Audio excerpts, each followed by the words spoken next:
Okay.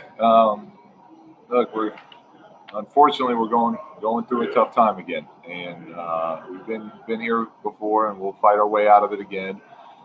You got to give Minnesota a lot of credit. Yeah, I mean that we played. We did some good things tonight. We were right there all game, and then in the fourth quarter, they made everything. I mean, they made all their shots, and when we got our looks, ours didn't drop tonight. So that's going to happen. Um, but we got to again we got to stick together and fight our way out of this. And that's where we're at right now as a group. We'll start tonight with James Ham. Yeah, Luke, there in the fourth quarter, you stuck with mostly reserves for like the first 6 minutes. Just what was going into that plan, and especially with the way that they really couldn't score offensively. None of them had a good shooting night. Yeah, well, they were. I thought they did a decent job in that stretch right before. Before I ended up calling the timeout, and the 7-minute timeout was going to be there, so I was trying to see if we couldn't get to that point to keep an extra timeout for down the stretch. But look, we just to start the fourth and up to the 7-minute mark. I mean, we're right there. I mean, that's. Events, sometimes their job is just keep the game there, and then you come back in with your starters, and they finish it. They did make a little mini run right before I called that timeout and got the starters back in there. But look, we're a team. We're in this together, so we got to, we trust that they're going to get the job done, and then we have the same trust with the starters. So we definitely had our chances tonight, and like I said, they made everything in the fourth, and we did it. So, I know there's more to the game than that, but give them credit. Next, we'll go to Sean Cunningham. Yeah, Luke, kind of following up on that a bit. Did the defense get worse down the stretch, or was it just a byproduct of going kind of cold there? The offensive kind of going kind of cold.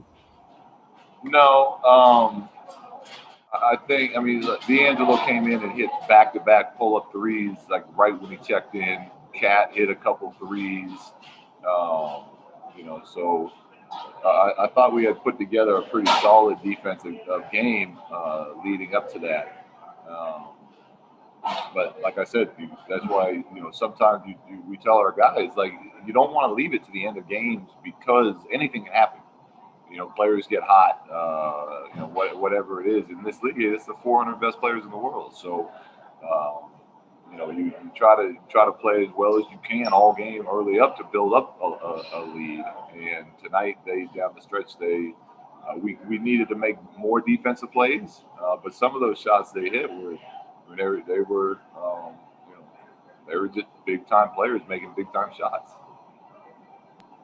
Jason Jones.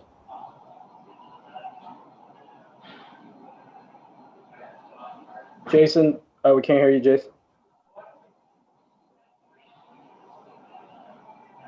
I got nothing, Jason. Okay. I got you now. We got you now. Thank you. You got me. Okay. I was saying through three quarters, defensively, you guys had some good numbers, but the game was still close. What did you see that allowed the game to be close, even with, them shooting 40%? Sorry. I lost you at the very end there, Jason. What did you see that they were able to do to keep you within, to stay close, even though they were shooting below 40%? Well, they hurt us on the offensive glass again. Like, we had some really nice defensive possessions where we just, on our final rotation of it, so, a wing would come in and push us away, push us aside, grab the rebound. So that, they had a lot of offensive rebounds. And I think we got a lot of good looks that weren't going in tonight for us. So when you're not making shots, it's tough to build out on a lead.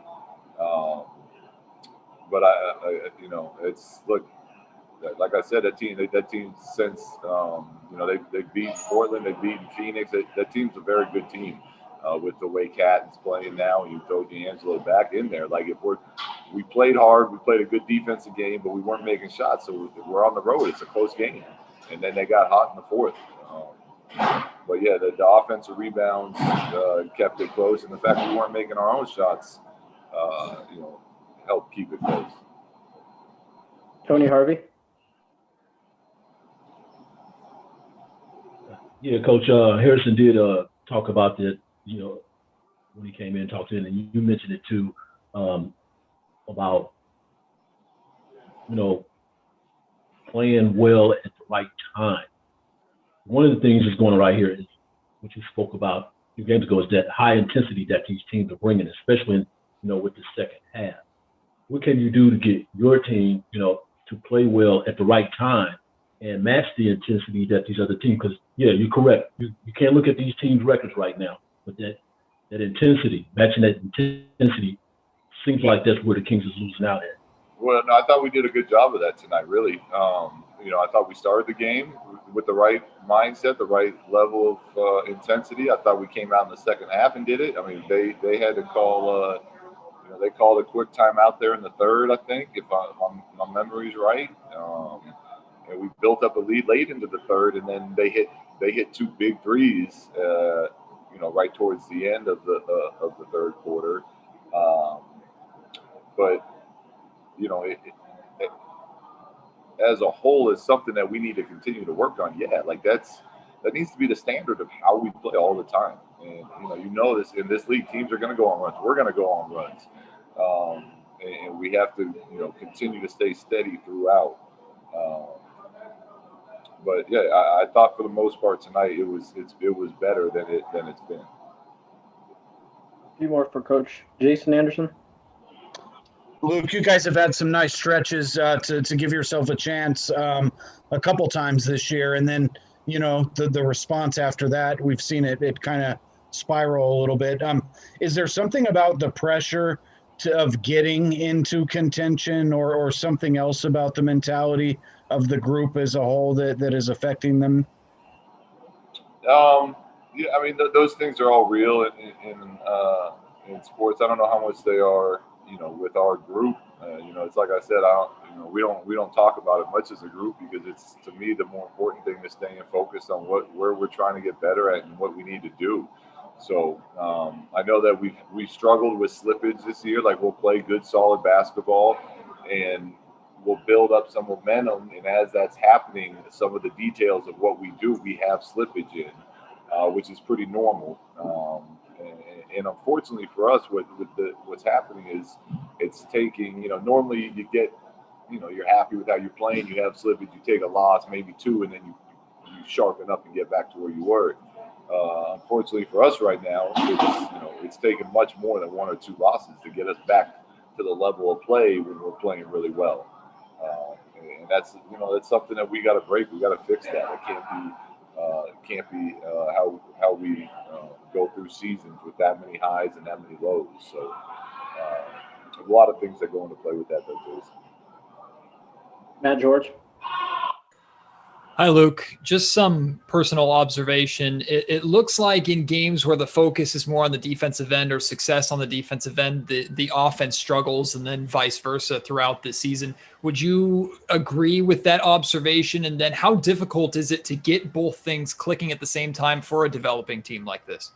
Yeah, no, I would agree with you on that, and because it's one of the main challenges, because it's why you see veterans teams that do this is because they have a full understanding of, like, the score. It doesn't matter how we play is how we play, and I think with teams that are learning to do that, you start scoring a lot, and then you lose some of that defensive focus or that defensive energy. Because you think it's not that big a deal, we'll get it back on offense, and it takes 5 guys on the court understanding all the time, like, whether we're making shots or missing shots, this is how we play defense. Making shots, missing shots, this is how we play offense, and then this is what we look like down the stretch of the game. And that's for us. When we're making a lot of shots, I think part of that is why our defense struggles, is because there's a relaxation on that, and knowing that we have a high-powered offense that can get going, at any time. Final question for Coach tonight. We'll go to Sean Cunningham. Yeah, I just wanted to ask because there's so many. It's so rare to have 2 straight days off with the rest of the schedule and the way it's worked out.